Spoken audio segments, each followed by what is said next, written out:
हाय, hello, नमस्कार मित्रमैत्रिणींनो. कसे आहात? मजेत ना? मजेतच असायला हवे. तर मित्रमैत्रिणींनो, तुमचं मूल मोबाईलशिवाय जेवत नाही का? मूल रडत असेल तर लगेच मोबाईल देऊन जेवण भरवता का? जर उत्तर हो असेल, तर हा व्हिडिओ तुमच्यासाठी खूप महत्त्वाचा आहे. तर मोबाईल आपल्या आयुष्याचा महत्त्वाचा भाग झाला आहे. पण लहान मुलांसाठी तो किती योग्य आहे हे पाहायला हवे. बऱ्याच मुलांना जेवताना मोबाईल लागतो. जेव्हा मूल जेवताना मोबाईल बघते तेव्हा त्याचं लक्ष अन्नावर अजिबात नसतं. त्यामुळे मुलांच्या आरोग्यावर निश्चितच त्याचा परिणाम होतो, हे पालकांनी लक्षात घ्यायला हवे. मग काय काय परिणाम होतात? तर त्या बाळांना पोट भरल्याची जाणीव होत नाही. आई भरवत राहते आणि ते खात राहतात, कारण त्यांचं लक्ष पूर्णपणे मोबाईलमध्ये असते. आपण किती खाल्ले, किती खायचे हे त्यांना कळत नाही. जास्त किंवा कमी जेवण होते, कृत्रिमरित्या त्यांचं खाणं चालू राहतं. मग पुढेही काही मुलांना मी असं पाहिलेलं आहे की मोठे झाल्यावरही ह्या मुलांना आपलं पोट भरलंय की नाही हे कळत नाही. आईने ताटात 2 पोळ्या वाढल्यात ना, तेवढ्या खायच्या. मला नाही कळत पोट भरलं की नाही. आईने सांगितले इतके खा, मी खाल्ले. असं सांगतात हो मुलं, पाहिलंय हे मी. मुलांच्या पचनावर परिणाम होतो. अन्नपचनाची सुरुवात ही तोंडातून होते.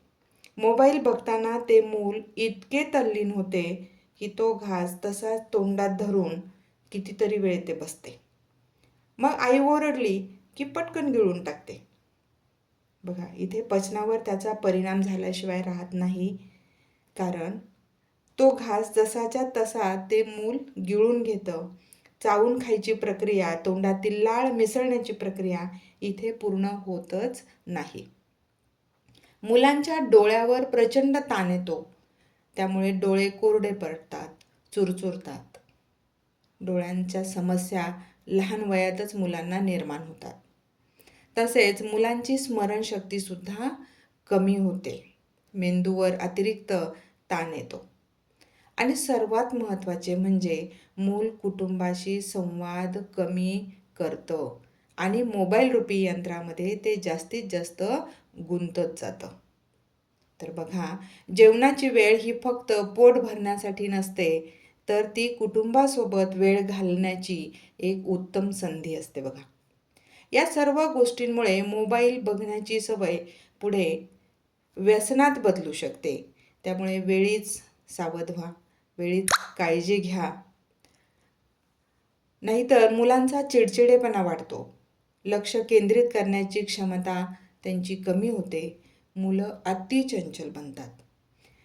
तसेच इतर कौशल्यसुद्धा त्यांची कमी होतात.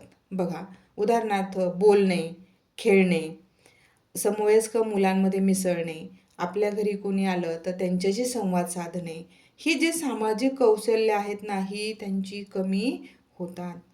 तर या सर्वांवर मग उपाय काय? तर जेवताना घरात नो मोबाईल रूल ठेवा. जेवताना गोष्टी सांगा, जेवणापूर्वी स्तोत्र, प्रार्थना म्हणा. मुलं थोडे मोठे असेल, म्हणजे शाळेत जाणारे असेल, तर दिवसभरात काय झाले, कोणत्या मित्राने काय केले, टिफिनमध्ये काय आणले, शिक्षकांनी काय शिकवले, किंवा दिवसभरामध्ये काय गमती-जमती झाल्या, या सर्वांविषयी त्या मुलाशी तुम्ही बोला. ते व्यक्त व्हायला शिकेल, ते बोलायला शिकेल आणि मोबाईलपासून दूर राहायला सुद्धा शिकेल.